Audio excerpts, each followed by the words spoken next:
bienvenidos a Adictia Visual. Yo soy Edith y el día de hoy hablaremos el día de hoy más bien es el programa de arte que tenemos todos los años. Deberíamos tener más, pero ya saben cómo es la vida. A veces da tiempo, a veces no, pero bueno, hoy es el día donde hablamos de cine de arte con copita y sombrero de copa también. Y vamos a hablar de tres grandes películas, dos grandes películas, una buena película. Bueno. Empezamos con las controversias.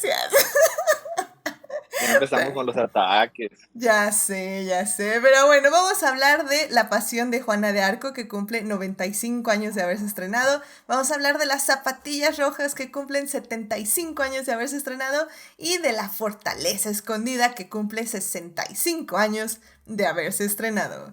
Para discutir, fangirlear, analizar y llenarnos de feels, está conmigo Dafne. Dafne, bienvenida al programa. Muchas gracias, yo pues muy contenta de estar aquí para hablar de estas tres películas. Va a estar bueno, está divertido. Sí, qué bueno que regreses al programa, ya te extrañábamos, oye, ahora sí, se habían perdido. Ya no encuentro mi sillón, ya me lo quitaron. Estaba ya muy empolvado. Eso sí, no, pero el sillón ahí está, eso definitivamente, empolvado, tengo que decir que sí, tal vez podría ser, pero ahí está el sillón, no hay ningún problema en ese aspecto, definitivamente. Pero bueno, pues también está aquí con nosotros Gabriel también hace mucho no venías, bienvenido al programa. Hola, mucho gusto, es un placer estar de vuelta para escuchar y hablar sobre estas grandiosas películas. Eso, caray, no, pues muchísimas gracias a ti por venir. Y bueno, pues también aquí está de regreso Héctor, bienvenido al programa. Muchas gracias, ya sabes que siempre es un gustazo estos especiales de arte, cuando genuinamente nos adentramos en puro clásico, porque si no, ¿con quién más hablamos de estas películas? Con nadie. Con nadie, sí. Tristemente. Y aquí tenemos la oportunidad que nos das cada año. No, y es más, o sea, es muy bonito porque es como una gran excusa para volverlas a ver. Que creo que a veces como dices, bueno, pues ya las vi o las vi hace muchísimos años, pero mejor veo otras cosas, veo cosas más nuevas, veo cosas que no he visto viejas. O pues, algunas veces que no has visto. O que no has visto también, sí me ha pasado con ustedes, que a veces les traigo películas de A3 y no han visto alguna, sí, claro, entonces está muy padre eso también, y pues también me gusta mucho este tipo de programas porque eso, nos da la oportunidad de revisarlas, nos da la oportunidad de hablar de ellas, pero sobre todo nos da la oportunidad de compartirlas con este bonito público que, bueno, pues si no las han visto, pues definitivamente es una gran oportunidad para vendérselas y pues que las vayan a ver. ¿Y cómo verlas? Eso se los voy a decir justamente en las siguientes secciones. Pero bueno. Y una de estas no la había visto. Así que spoiler. Vengo con los ojos de nuevo. Nice. Muy bien. Como si tuviera estado en el cine hace décadas y décadas. Querido público, saquen sus apuestas. ¿Cuál fue la película que no había visto, Héctor? Yo tengo una ya puesta, pero bueno, descubrámoslo en las siguientes partes de este podcast porque va a estar interesante, Yo siento que Dafne y Gabriel ya se las habían visto 5 veces cada las 3, entonces... No, curiosamente había una que no había visto. ¡Oh, my God! No, ya, qué emoción. Dafne, tú sí habías visto las 3, ¿verdad? Sí. Sí. No, es que Dafne y yo vivimos muchas cosas. Muchas películas y las vimos al mismo tiempo. Pero, sí. Pero bueno, querido público, descubran qué películas vieron por primera vez Gabriel y Héctor en las siguientes partes del programa. Pero bueno, ya saben que si se quieren unir justamente a esta conversación, estamos en Twitch en vivo los lunes 9:30 de la noche y los miércoles en YouTube y en todas las plataformas descargables. Muchísimas gracias a nuestras mecenas Marce y Melvin por patrocinar este bonito programa en Patreon. Si quieren ser adictias como ellas, vayan a Patreon a suscribirse. Y bueno, querido público, pues ya, sin más, primero, evidentemente, antes de hablar de estas grandes películas de cine de arte, tenemos primero que salvar lo quemamos.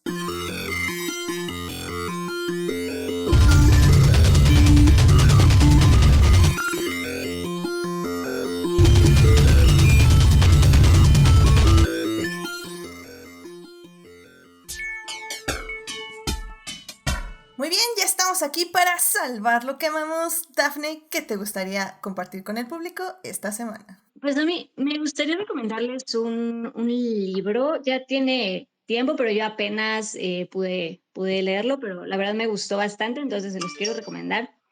El libro se llama Half of a Yellow Stone. Me parece que en español es Medio Sol Amarillo, me parece que sí le pusieron. Ay, el nombre es, probablemente no lo estoy pronunciando bien, pero es de la autora de Nigeria, se llama Chimamanda Ngozi Adichie. Bueno, pero se llama, el libro es Half of a Yellow Sun. Y bueno, básicamente cuenta esta parte de la historia en África, de cómo Biafra trató de formar su república, independizarse como república en Nigeria en los 60. Y pues bueno, pasa como toda esa década, la vamos viviendo en el libro, se va describiendo a través de 5 personajes, que la verdad es que está como la narrativa está muy, muy interesante. La visión de estos 5 personajes que son, pues sí, básicamente es este niño, este joven de 13 años que trabaja para un profesor universitario, y para Olana, que es la pareja de este profesor, y la hermana, en fin, como estos 5 personajes, y a través de sus miradas, que son como muy distintas, pues nos van contando esta época en Nigeria, y me gustó mucho cómo está narrada, cómo está contada, y pues se las quería recomendar. Ah, muy bien, muchísimas gracias, Dafne, por siempre traer, bueno, algunas veces sí, si no traes un musical, definitivamente traes libros, lo cual siempre se agradece. Ambas cosas, evidentemente. Pero bueno, entonces el libro es Half Yellow Sun, ¿correcto? Half of a Yellow Sun. Of a Yellow Sun, perfecto. Sí, en español creo que está como Medio Sol Amarillo, me parece que le pusieron en la... Perfecto. Sí, no te preocupes por la autora. Evidentemente va a estar ahí en el posteo del Salvando y ahí pueden buscarla tranquilamente. Sí, No lo tengo masacremos escrito, más. si quieres te lo mando escrito, pero sí, la pronunciación es lo que no estoy segura. Perfecto, no te preocupes, no te preocupes. Le pedimos de antemano unas disculpas a la autora, pero bueno, pero recomendamos su libro y eso es lo que cuenta. Así que muchísimas gracias, Dafne. Muchas gracias, Dafne, por traer esto con el público. Gabriel, ¿a ti qué te gustaría compartir con el público esta semana? Bueno, no sabía qué elegir, pero para ser breve, decidí hablar de una serie que estoy leyendo desde hace unos días, que es la saga de Elric de Melniboné, de Michael Moorcock. Básicamente estoy consciente de que no es técnicamente los mejores libros de Moorcock. De hecho, él mismo dice que son sus obras más juveniles y tiene razón. Estamos hablando de un autor que todavía escribe y la saga original se escribió creo que en los 50s y 60s, así que ya son algo añejas, pero son bastante interesantes porque me encanta que es en cierto modo una versión contraria a lo que es otro personaje de las sagas de fantasía heroica. Elric de Melniboné es todo lo contrario de, por ejemplo, Conan el Bárbaro. Es un rey albino, débil físicamente, su poder es la hechicería, y la manera como logra gran parte de sus cometidos es a través de una espada maldita, 2 espadas malditas de hecho, y básicamente desde el primer libro te dicen que la historia es una tragedia, que el personaje de Elric está condenado a destruir su propio reino, a destruirse a sí mismo, que básicamente solo va a traer caos y desgracia, y lo que vamos viendo nosotros es un lento descenso hacia la destrucción y la caída de de todo lo que él llegó a amar en algún momento. Y además es un punto de entrada muy interesante a las ideas de Moorcock, que toma cosas como idea del multiverso, la lucha entre el orden y el caos, no entre el bien y el mal, que es muy diferente, el orden y el caos, porque los personajes de Moorcock a veces luchan en favor del orden o en favor del caos, y en el caso de Melibón es a favor del caos. Es muy interesante, son bastante entretenidas, son de lectura muy sencilla y es interesante ver cómo el personaje va cayendo poco a poco en su tragedia anunciada casi desde la primera página. Ok, ok. ¿Cuántos libros forman la saga? Son, a ver, de los que tengo yo a la mano, 1, 2, 3, 4, 5, son como 8 libros, más Ok, varios ok. cuentos cortos. Ok, ¿no? Pues sí, o sea, sí, Lo que realmente sí es una saga bien, o sea, proper, una proper saga. Sí, es una saga propia, o sea, son 8 libros y de hecho tiene tantos cuentos cortos que sacó uno recientemente, creo que el año pasado. O sea, Wow. nunca fue realmente abandonado por el autor, que ya está bastante grande, solo que es como quien se dice, la saga por sí misma ya está concluida desde hace más de 30 o 40 años. Y no es muy fácil de conseguir, pero yo siento que vale mucho la pena, sobre todo si lo quiere contrastar con cosas como Coldición que tiene, por ejemplo, son cosas que provoca él mismo. O sea, muchas veces le dicen, si haces esto, va a pasar una terrible desgracia. Y lo hace, porque dice que no tiene otra opción. O, por ejemplo, que básicamente tiene una espada que dice que le dará fuerza, pero tiene que matar. Y básicamente dice, voy a hacer que mates aunque no quieras, voy a hacer que mates aunque no quieras. Y aún así él mismo se va guiando hacia su propia desgracia. Es bastante trágico, pero eso es lo que lo hace entretenido. Muy bien. No, me parece excelente. Pues ahora sí que a quien le guste el género creo que se oye perfecto. Y sobre todo si quieres eso, obsesionarte con algo así, que sea, y sobre todo eso, que ya está terminado, que es lo importante, creo, también. Suena perfecto, la verdad. Así que muchísimas gracias por la recomendación. Es la serie de Elric de Melinbone. Y Melnibon. Melinbone, así. Es que yo, sí. Melnibon. Ya vi cómo se escribe, pero sí, Melinbone. Ok, perfecto. Perfecto.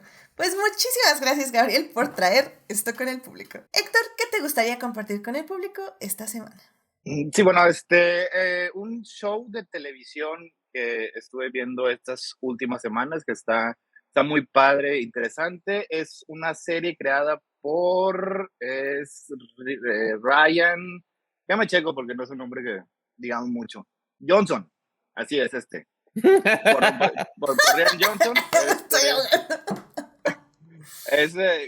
Sí, lo recordarán, es el director, escritor de películas como Brick, Looper, Knives Out, las dos películas de Knives Out que están ahorita disponibles en Netflix, están muy padres y muy interesantes, y sigue una línea más o menos parecida.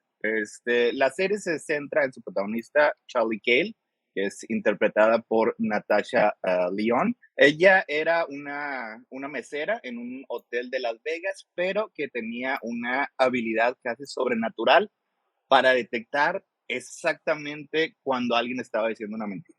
O sea, nunca, absolutamente nunca le fallaba. O sea, era un detector de mentiras, pero no es que sí funciona de verdad. Y estaba muy contenta con su vida, pero su mejor amiga es asesinada, y así que cuando resuelve ese misterio, pues lo llevan a ciertas circunstancias que la hacen escapar de Las Vegas y empieza a viajar por todo Estados Unidos.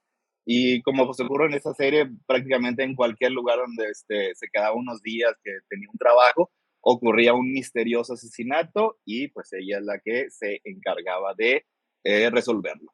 El formato es una historia detective invertida, o sea, lo que significa es que desde el inicio te muestran quién es el asesino, quién es el asesinado, o sea, eso no es ningún misterio.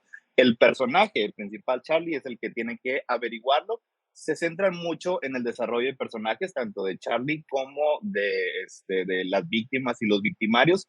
Juega mucho con las simpatías de la audiencia. Los misterios en general están muy bien construidos. La manera en la que Charlie los resuelve siempre, o sea, generalmente es basado así con lógica, con deducción, con inteligencia, porque pues sí, además de su capacidad para detectar las mentiras, la verdad también es bastante buena en detectar patrones y unir puntos que a lo mejor de otra manera no serían conectados tan fácilmente. Son 10 episodios hasta ahorita, cada episodio dura como una hora, y la verdad la serie está muy, muy padre, está muy bien escrita.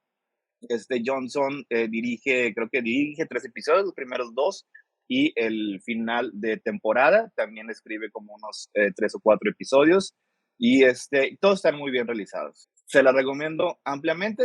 Esta la estrenaron en Peacock en Estados Unidos, así que creo que no está aquí todavía disponible por medios legales, así que van a tener que ir a sus medios alternativos de confianza, pero la verdad sí vale mucho la pena. O sea, tanto Johnson como director y como escritor, pues es muy bueno.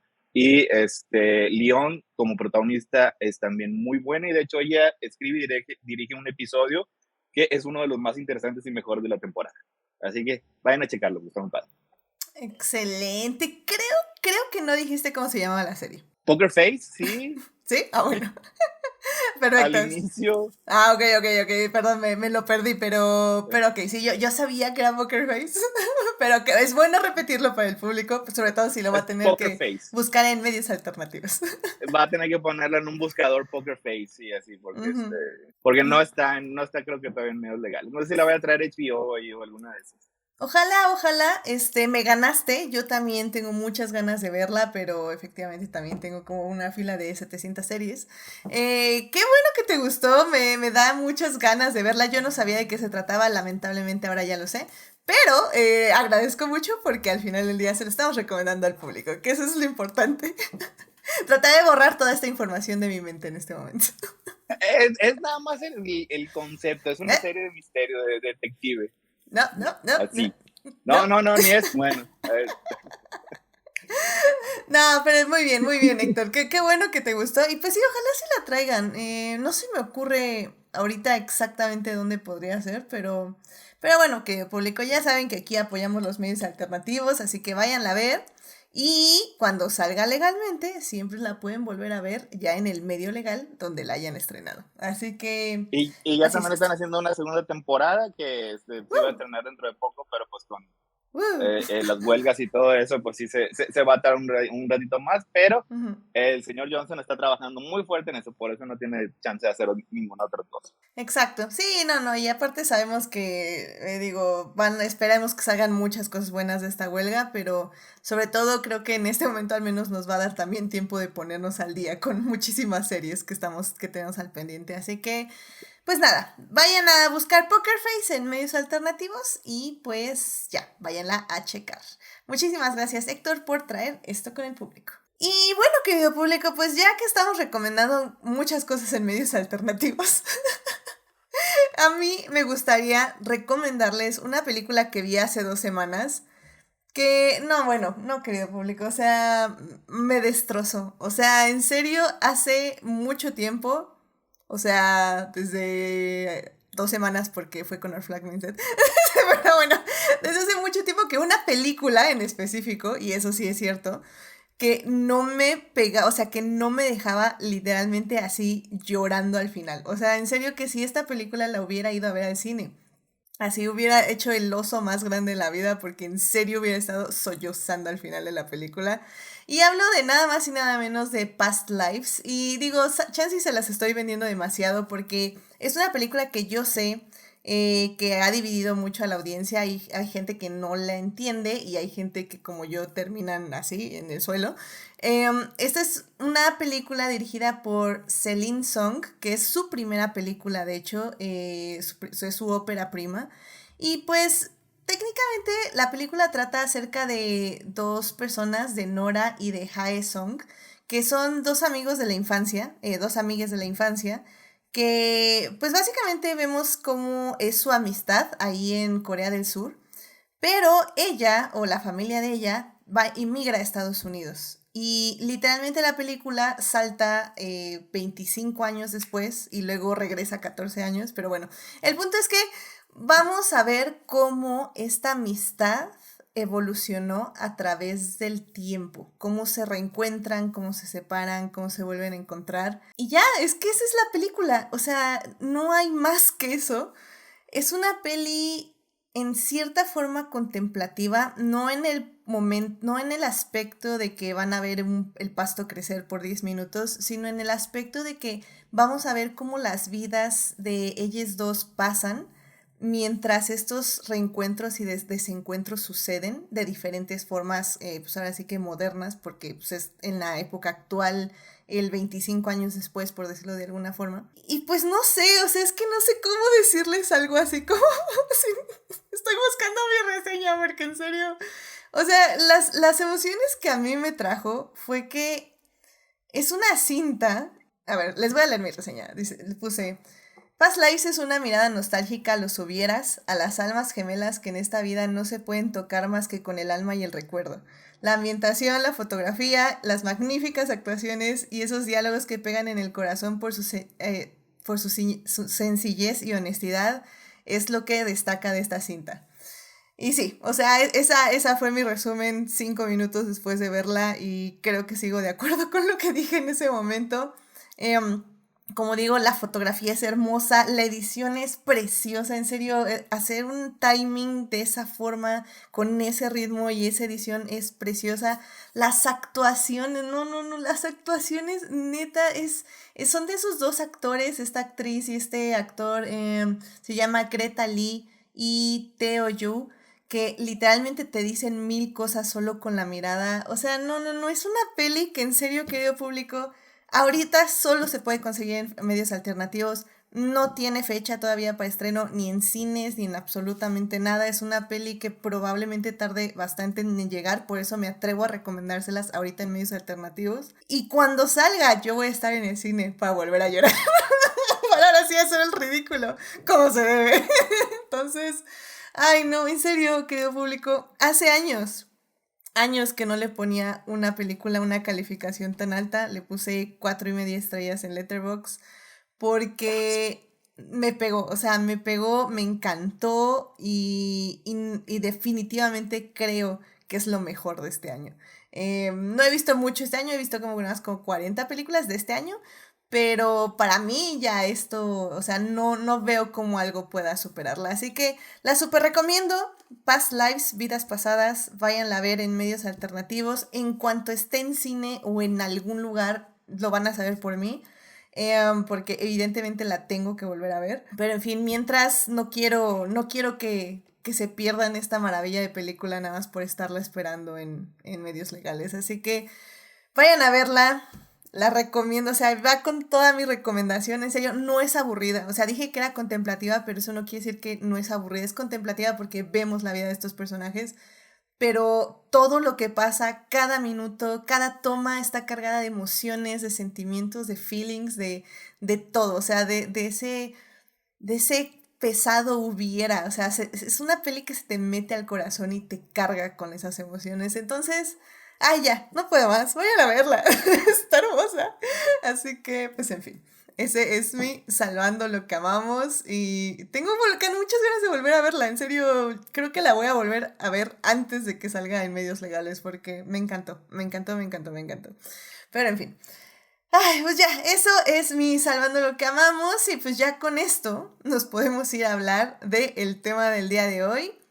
Así que, pues, querido público, vámonos ya con el vino y la ropa de gala a hablar de cine.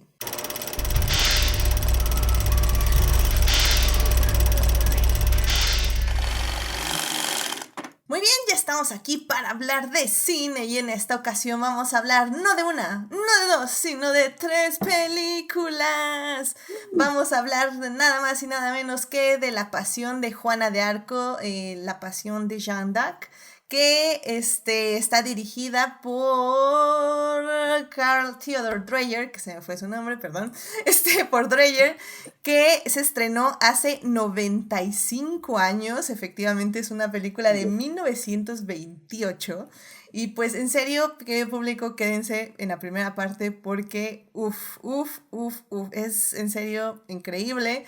En la segunda parte vamos a hablar de The Red Shoes, es una película de 1948 dirigida por Los Arqueros, por Michael Powell y Emmerich Pressenberger, y que es una peli que cumple 75 años de haberse estrenado. Una maravilla visual y la historia también se me hizo extremadamente interesante, así que eso vamos a hablar en la segunda parte.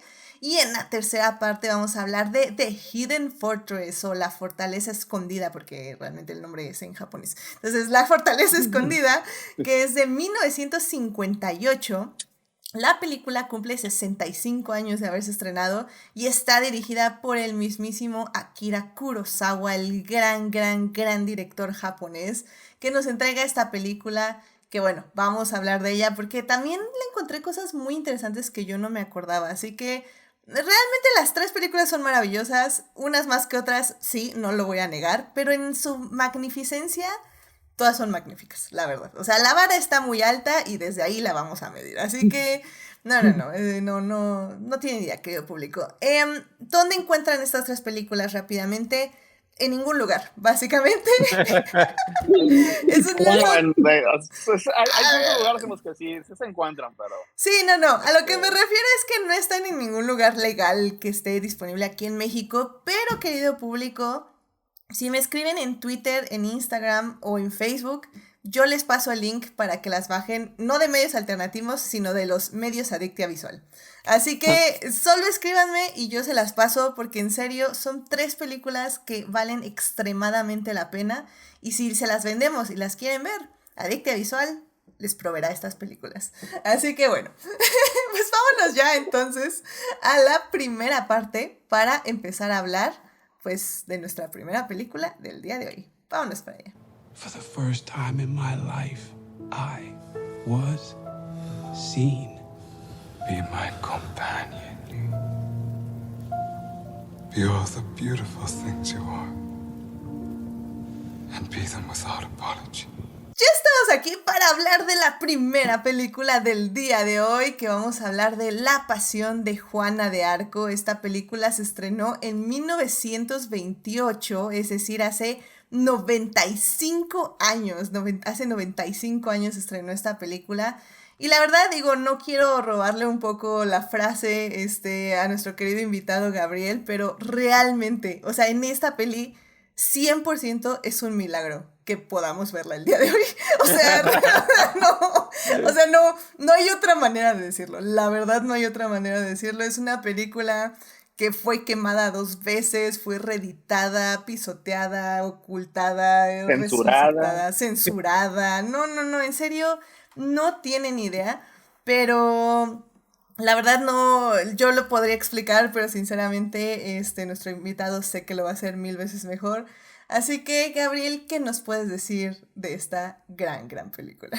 Hay que señalarlo, es que como ya mismo adelantaste, esta es una película que desde sus inicios tuvo una gran cantidad de problemas. Hay que recordar que fue hecho en el año de 1928, solo 8 años después de que Juana de Arco fue canonizada. O sea, estamos en un momento donde el personaje de Juana de Arco estaba despertando una serie de pasiones muy fuertes hacia la población francesa, que veía en Juana un modelo de la resistencia, de la lucha en contra de las invasiones. Estamos hablando precisamente de un sentimiento que nació después de la Primera Guerra Mundial y que el personaje se volvió un símbolo del nacionalismo francés brutal. Entonces, cuando se anunció que se iba a hacer una película de Juana de Arco dirigida por un hombre que no era francés, desde ahí hubo una gran serie de problemas.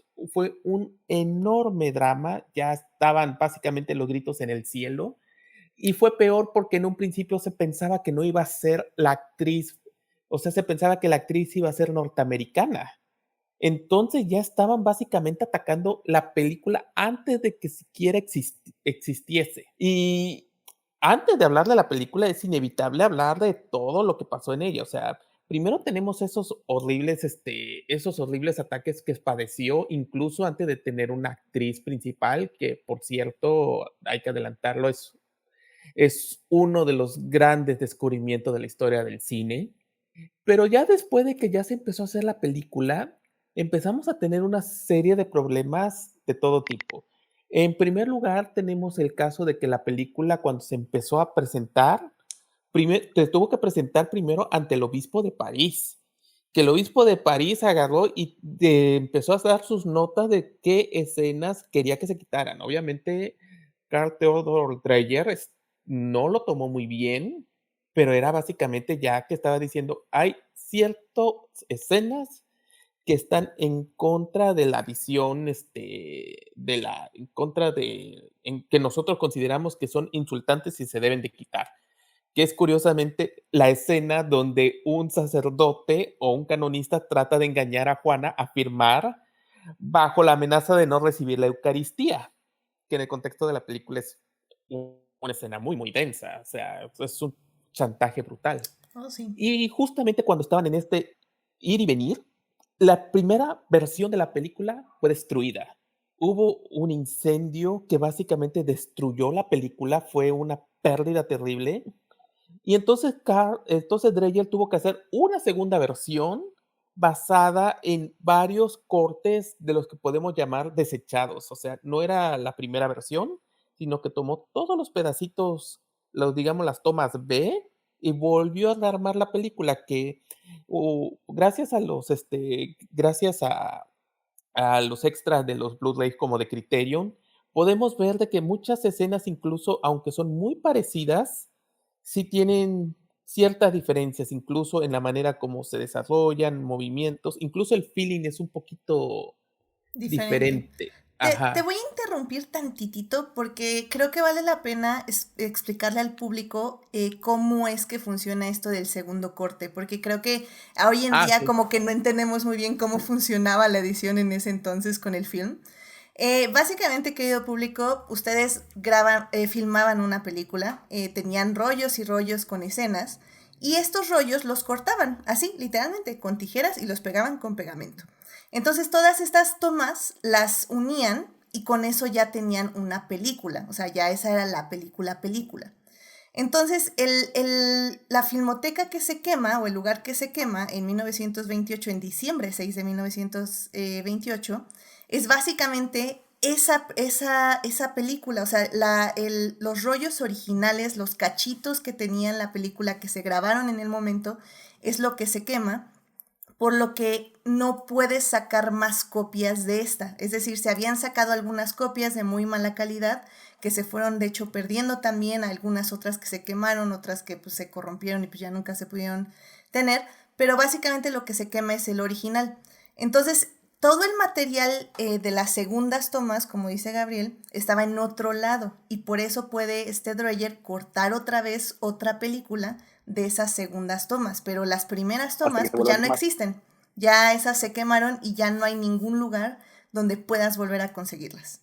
Entonces, no es como ahora que puedes hacer como backups y puedes hacer material digital o volverlo a sacar de las cámaras, por decirlo de alguna forma. Básicamente es muchísimo más finito el asunto, que sí. También ahorita también es más finito, tampoco el digital es como tan seguro, pero digamos que es más finito en el aspecto que es palpable y que es algo físico que se quema y que nunca vas a poder recuperar. Y es que sobre todo pues es básicamente es del digital es ahorita más fácil hacer las copias que ahora que el filme de antes. Claro, porque, querido público, las copias siempre van a tener una forma de daño, por decirlo de alguna forma, ya que una copia nunca va a ser igual de perfecta que el original. Y por eso del original siempre sacan las copias. Y de hecho, si ustedes van a, por ejemplo, Claro Video, hay copias que se ven más feas que otras y a veces es porque es una copia de la copia de la copia. Entonces, cuando sucede eso, el material es de aún menos calidad, aunque sea original, comillas, comillas. Si es la copia de una copia de la copia, la imagen se va a ver más oscura, va a estar más rayada, los colores más deslavados. Entonces, pues al final del día nunca vas a tener la calidad que te otorgaba la copia original que venía de las cámaras.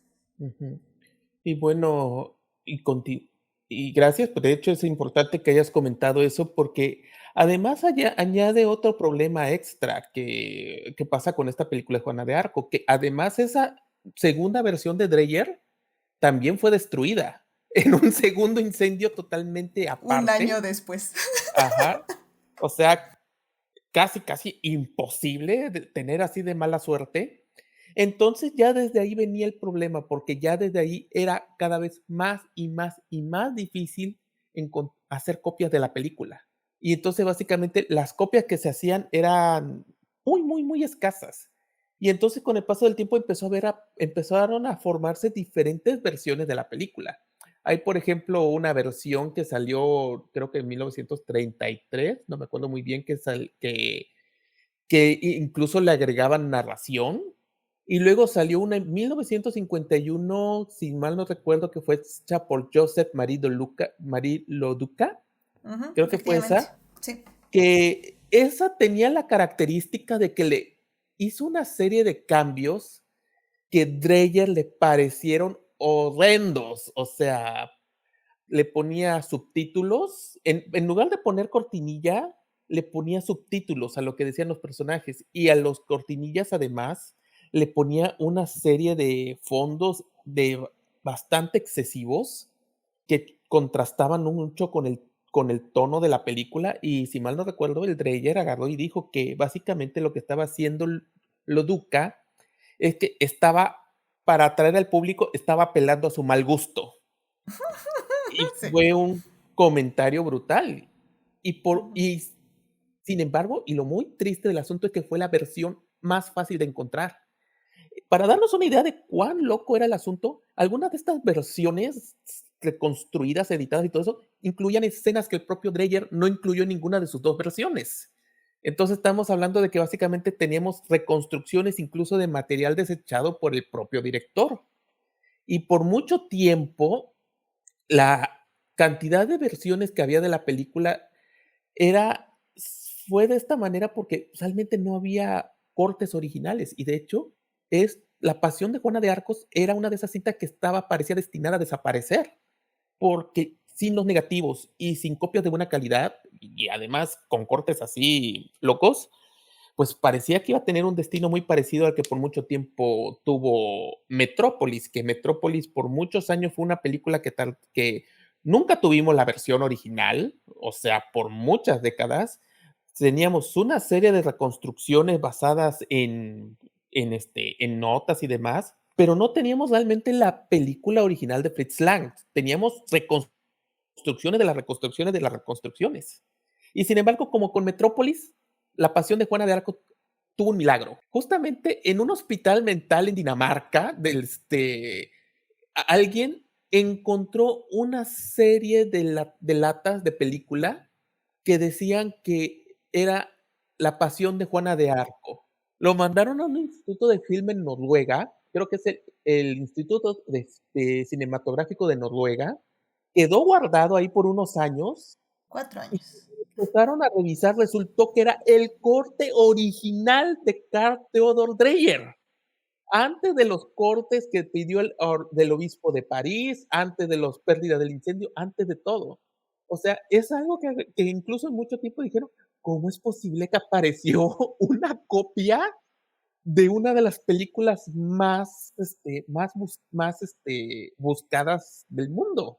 Existe la teoría de que básicamente uno de los directores fundadores del hospital mental era fan del cine y le interesaba todo, además del tema religioso, y cuando recién se hizo la película, básicamente pidió una copia, se olvidó de ella.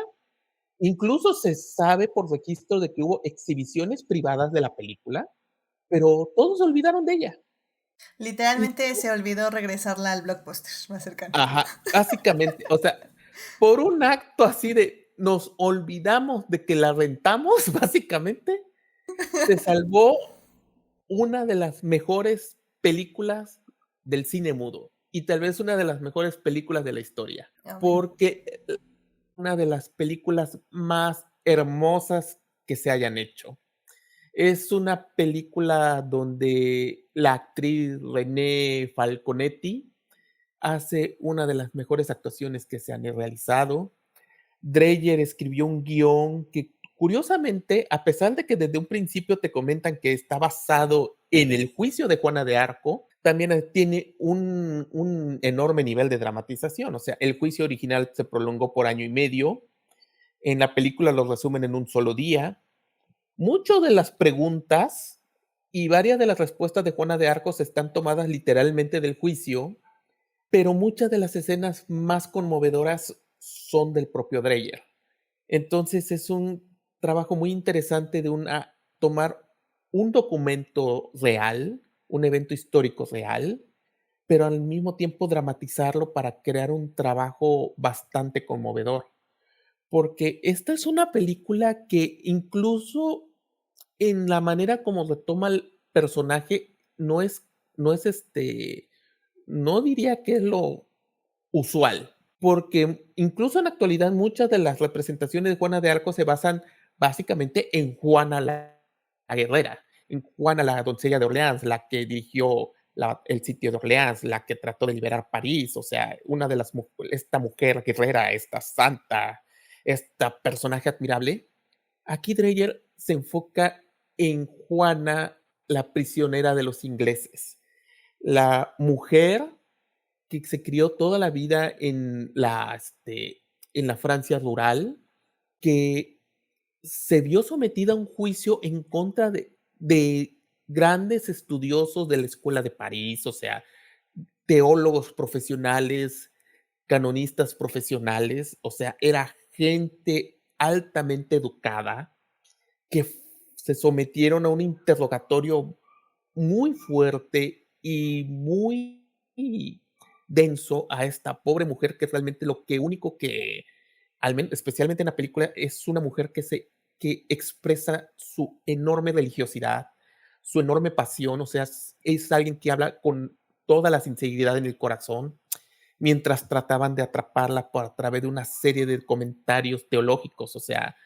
preguntas así de que cómo se ve, si viste al ángel Miguel, cómo se veía, estaba vestido o qué usaba, tenía alas o no tenía alas, era rubio o cómo te hablaba, porque muchas de esas son una serie de preguntas que poco a poco van tratando de atrapar al personaje para hacerla caer en una controversia teológica para demostrar que no veía realmente a los ángeles.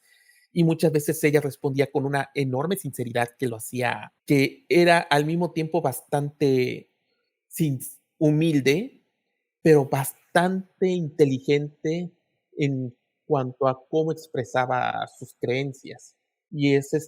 Y todo esto además es resaltado porque Falconetti dio una actuación maravillosa. Rápidamente voy a señalar esto. Una de las características de esta película es que, aunque fue carísima porque construyeron unos enormes sets, casi el 90% de la película son close-ups. Sí, la película efectivamente son close-ups. O sea, es creo que parte de lo grandioso de esta cinta, porque tenemos que recordar que es 1928. El lenguaje cinematográfico ya tenía un par de años de que había empezado, pero definitivamente se seguían descubriendo muchas cosas. Y en este caso, Dreyer, la manera en que utiliza los close-ups el 90% del tiempo, como dice Gabriel, es lo que hace, y las actuaciones evidentemente, es lo que hace que esta película realmente te llegue a un corazón emocional donde conectes profundamente, no solo con la protagonista, sino que también puedas entender un poco lo que está pasando por la mente de todos los personajes secundarios, por decirlo de alguna forma.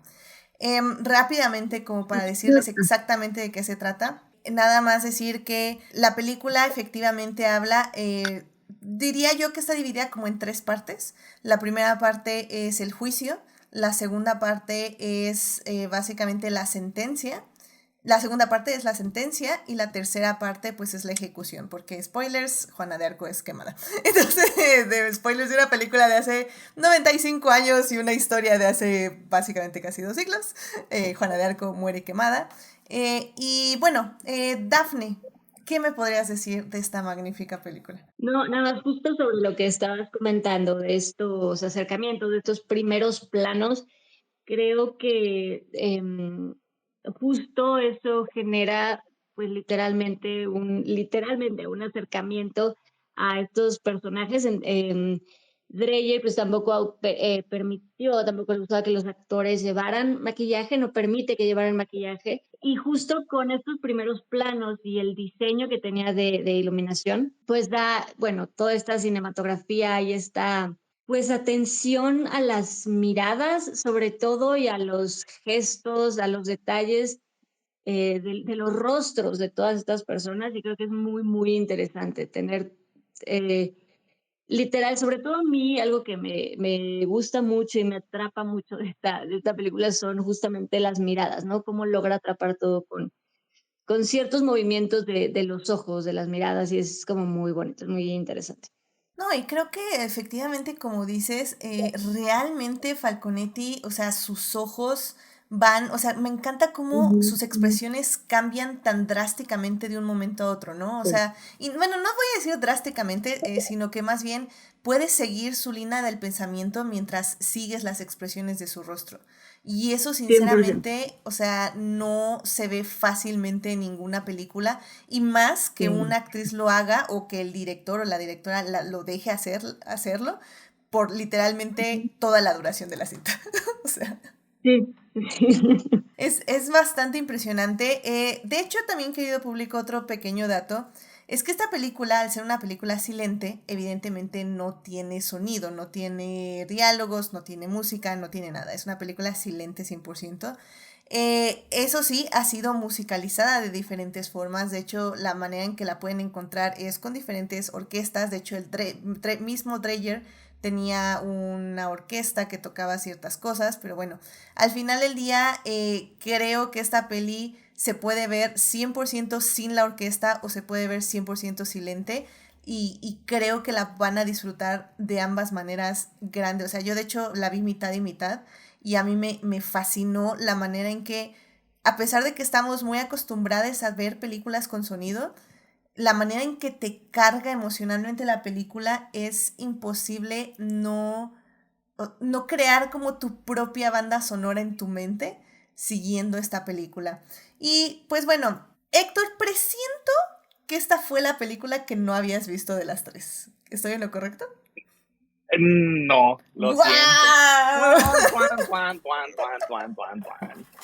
Si vas a ver si has visto una película silente, pues yo creo que esta es una de las primeras dos o tres que ves. Es muy difícil no ver esta película, si te gusta el cine. Así que no, esta ya la había visto como 3 o 4 veces, la he visto con distintas bandas sonoras y yo la verdad yo la prefiero como le gustaba a Dreyer, completamente silenciosa. No necesita más. Ujú. Excelente, mira qué caray, no le atiné definitivamente. Entonces, bueno, ahorita entonces vamos con la segunda parte, pero pues Gabriel, no sé si querías decir algo más ya, ahorita Dafne nos compartió un par de cosas, pero no sé si quieras cerrar con algo tú.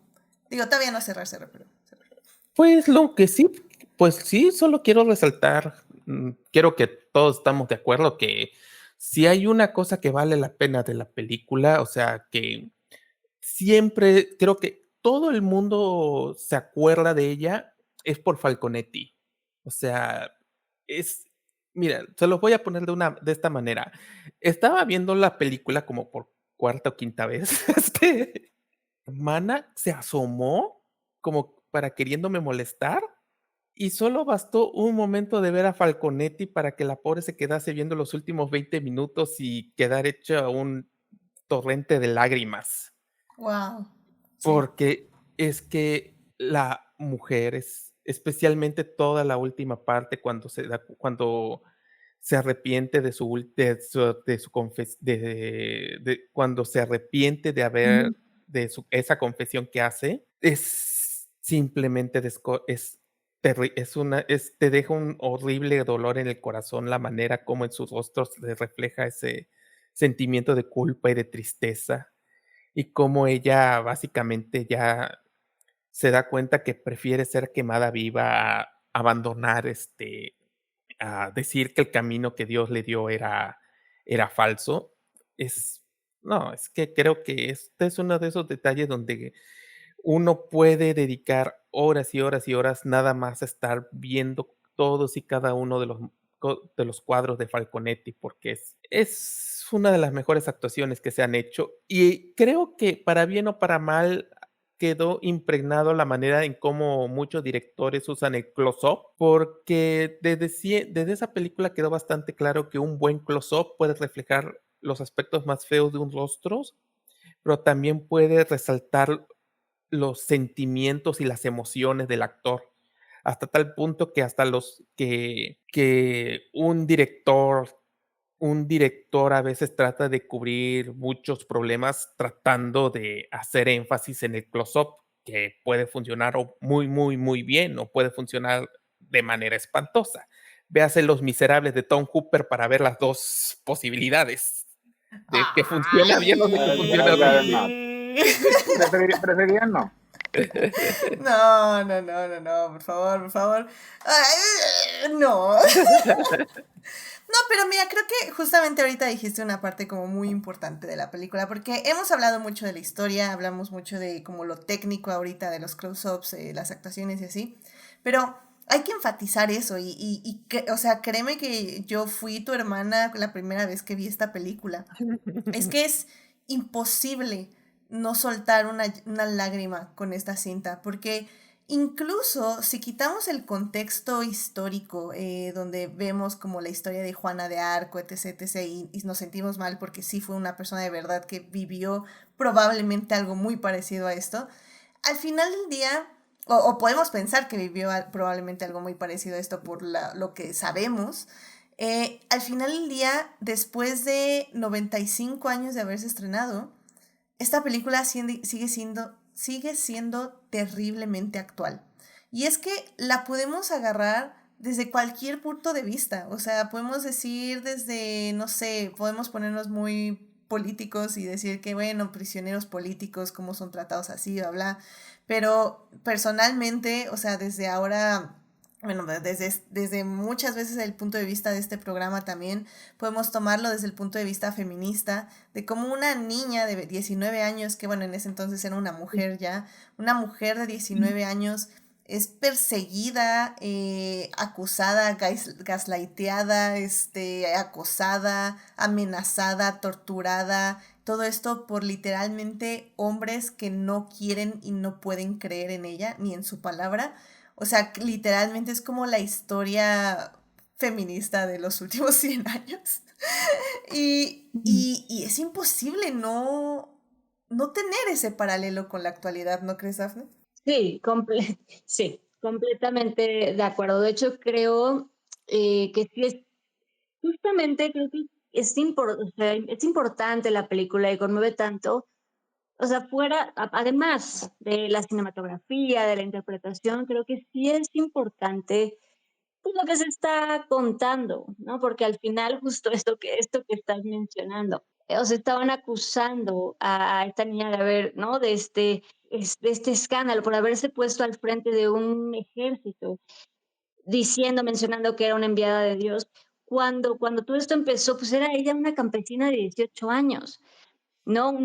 Realmente una jovencita, una casi niña todavía, era una jovencita, ¿no? Y pues es fuerte ver esto que decía, como hombres, señores se atrevieron, o sea, como sí, pues indigna, ¿no? Sí saca de onda, sí molesta, cómo se toma una decisión así de sentencia de muerte, la queman basándose en eso. O sea, ¿sabes? Sí es un poco indignante, o sea, sí, no sé, es fuerte, sí, exacto. O sea, es importante pues recordar lo que vivió pues esta jovencita, esta niña, ¿no? Y todo por ideas. Además, es triste que fue perseguida por la religión por la religión misma, cuando ella era pues una joven muy religiosa, ¿sabes? Entonces es muy, no sé, a mí sí me da como tristeza pensar en todo esto que vivió de ella por simplemente seguir sus creencias y tratar pues de luchar literalmente, y pues fue perseguida por estos mismos ideales, ¿no? Entonces, o sea, fue acusada por estos mismos ideales. Entonces, es triste, ¿no? Sí es fuerte su historia. Y digo, nos sorprende que justamente en esa época, pues la misma iglesia decidiera censurar esta cinta, porque evidentemente pues no les hace quedar bastante bien, ¿no? En el asunto, eso de perseguir a una chica de 19 años, una mujer de 19 años, acusarla, y luego que posteriormente la iban a nombrar santa, y como dice Gabriel, o sea, esa escena donde la chantajean con la Eucaristía, o sea, me parece fuertísima, o sea, no me acordaba de esa escena en específico y dije, damn, o sea, está muy, o sea, sí hay un padre que sí se compadece de ella y que sí trata de estar con ella hasta el final, entonces no es como que pinta que toda la iglesia sea como súper diabólica, que sí lo es, pero digamos que tiene como las personas que la redimen. Pero al final del día, o sea, Dreyer sí es muy, muy fuerte, o sea, tiene un statement, un argumento muy fuerte contra de la iglesia y contra la persecución que realiza.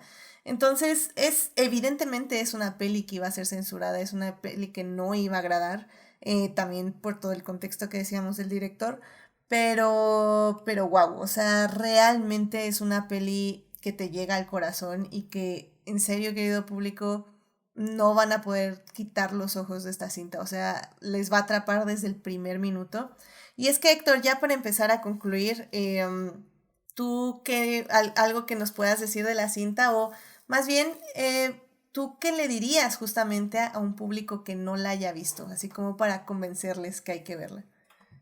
Es que lo que pasa es que, sobre todo, hago eco de lo que están diciendo, de que tiende a ser una experiencia, o sea, por la misma manera en la que fue filmada.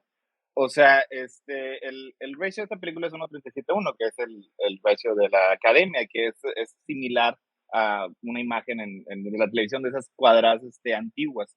Y yo creo que eso es bien crucial para todo lo que se ha hablado ahorita de los close-ups, porque estamos llegando a un punto en el que la cara de Falconetti, o sea, llena lo que es absolutamente todo el cuadro. Y ahorita lo que le faltó a Gabriel decir es que pues, la película es básicamente 90% close-ups y en ese entonces era la película, yo creo que más cara que se había hecho hasta ese momento. O sea, mandan construir todos estos sets de concreto gigantescos, o sea, gastaron una enorme cantidad de dinero en ellos y Dreyer básicamente no los mostró. O sea, no los mostró en la mayor parte de la película, pero están ahí, o sea, porque se sienten y la película casi en todo momento, o sea, se siente así como que bien opresora, o sea, nada más por el contexto de la historia que está contando, o sea, esta mujer que había sido acusada de ser una hereje, o sea, porque, digo, pues hay que también señalar que una de las tantas razones por la que estaba ahí era porque le había humillado a los ingleses. O sea, como guerrera, como líder, o sea, fue fantástica, fue maravillosa.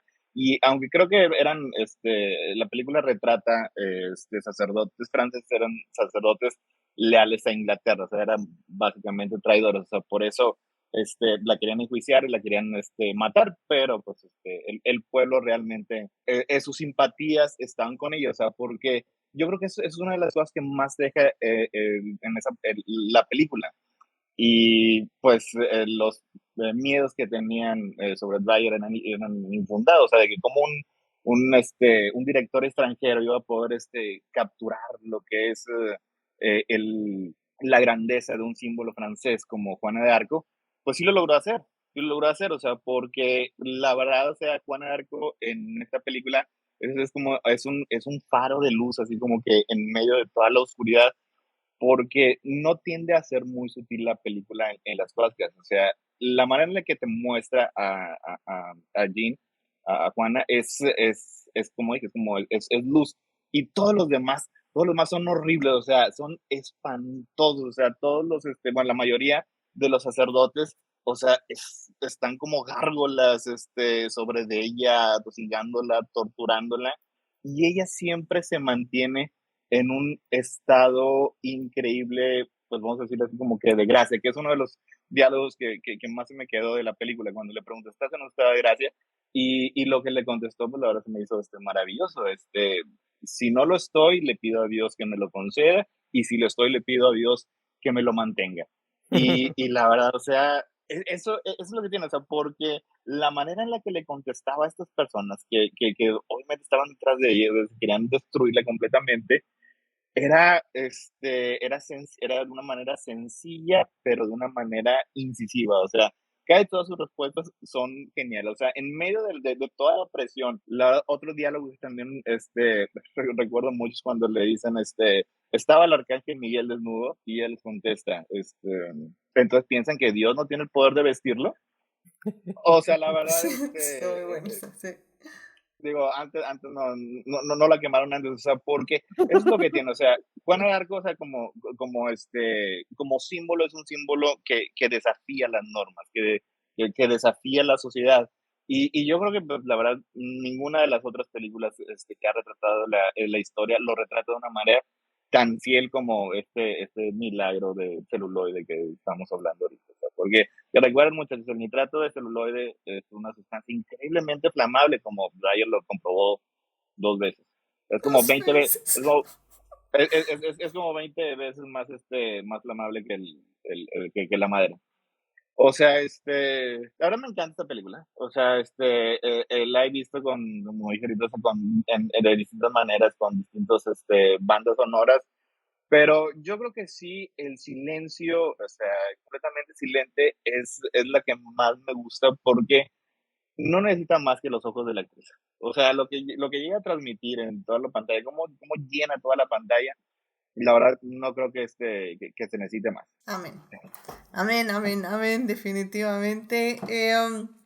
Pues Afne, rápido, ¿qué le dirías a alguien que no ha visto esta película? Sí, creo que todo esto que ya se comentó, creo que por justo esto, por lo que está contando, incluso creo que es muy interesante, como ya mencionó. Creo que la cinematografía es increíble, entonces vale, la verdad es que sí, si no la han visto, pues sí, traten de acercarse, tengan, o sea, obviamente paciencia, porque obviamente es otro tipo de narrativa, no es, era otro tipo de ritmo el que se manejaba para contar estas historias, pero creo que, como mencionaban también, creo que realmente sí pasa algo en donde te hipnotiza lo que está sucediendo, te hipnotiza en las actuaciones, las miradas, pero de verdad de todos, como esto que se mencionaba, cómo está contado em, desde, desde la cámara, literalmente, o sea, como de verdad la cinematografía te va contando esta historia y eso es muy interesante analizarlo, es muy interesante verlo. Entonces sí recomiendo que la vean por todo esto que ya se comentó, pero sí vale mucho la pena. Denle oportunidad, de nuevo, sí, a lo mejor ténganle paciencia, o sea, es otra época, es otro tipo de narrativa, es otro tipo de ritmo, de otro tipo de cinematografía, definitivamente. Entonces, pero sí vale mucho la pena, sí, denle oportunidad. Sí, vale, la verdad es que es bastante bueno.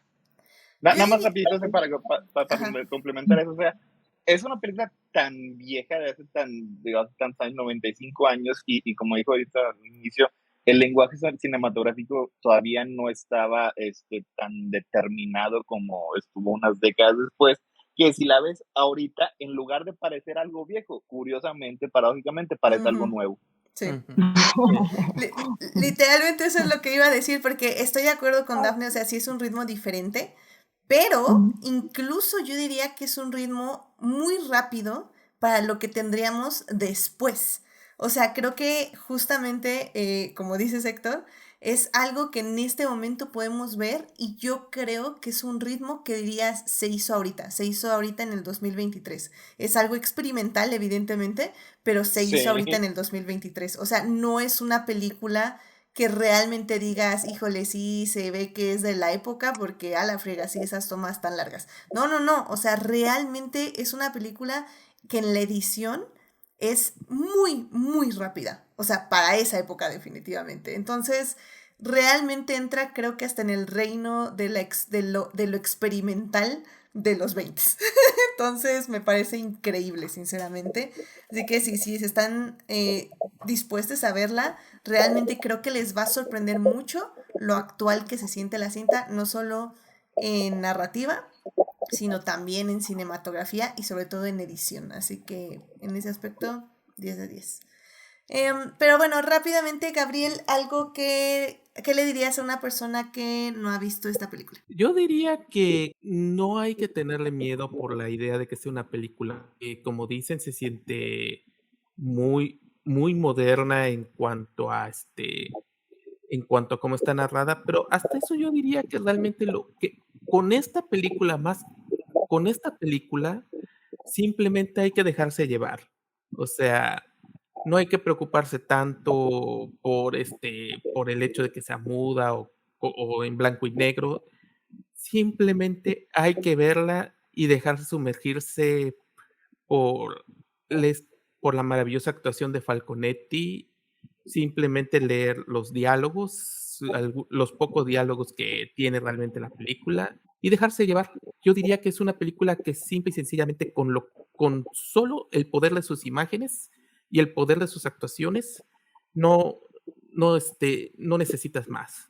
Es es uno de esos casos donde básicamente la imagen te hipnotiza. Y yo creo que cualquiera puede, con que solo aceptes verlo, no necesitas más. Amén. Sí, sí, sí, o sea, realmente, ¿qué les puedo decir, querido público? Vean esta película, como dicen, y para volver a repetir todo, las emociones les van a llevar toda la película, se siente moderna, se siente con un ritmo increíble, pero sobre todo es eso, o sea, es una historia muy actual, que es 95 años después todavía se siente actual.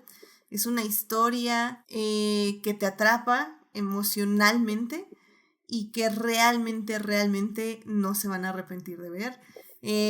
La pasión de Juana de Arco, la pasión de Jeanne d'Arc es una película de 1928 que encuentran solo en medios alternativos. Hay muchas versiones Criterion también si las quieren comprar.